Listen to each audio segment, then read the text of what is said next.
જૂનાગઢ જિલ્લાના વિવિધ તાલુકામાં આવેલા કેસર કેરીના બગીચામાં વિનાશનો માહોલ છવાયો છે।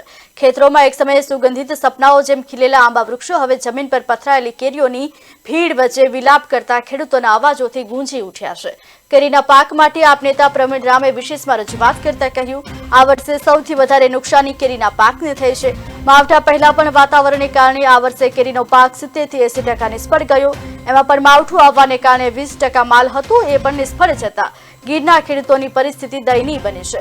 કોઈ પણ જાતના સર્વેના નાટક કર્યા સિવાય સરકારે ખેડૂતોને બચાવવા માટે તાત્કાલિક ધોરણે કેરીના પાક માટે સહાયની જાહેરાત કરવી જોઈએ એવી વિડીયો મારફતે આપ નેતા પ્રવીણ રામે સરકાર પાસે માંગણી કરી છે।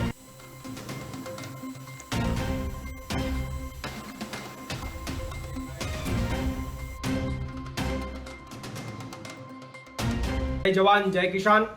તાજેતરમાં આવેલા માવઠાના કારણે ખેડૂતોને થયેલ નુકસાનીનું તાત્કાલિક ધોરણે સર્વે કરાવી અને વળતરની જાહેરાત કરવામાં આવે એવી મારી સરકાર પાસે માગણી છે।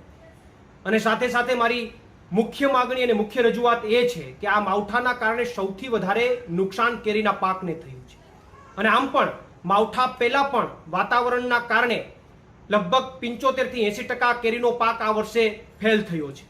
અને વધારામાં ઓછું આ માવઠું આવવાથી જે 15-20% માલ બચ્યો હતો એ માલ પણ ફેલ થવાથી ખેડૂતોની પરિસ્થિતિ ખૂબ દયનીય બની છે।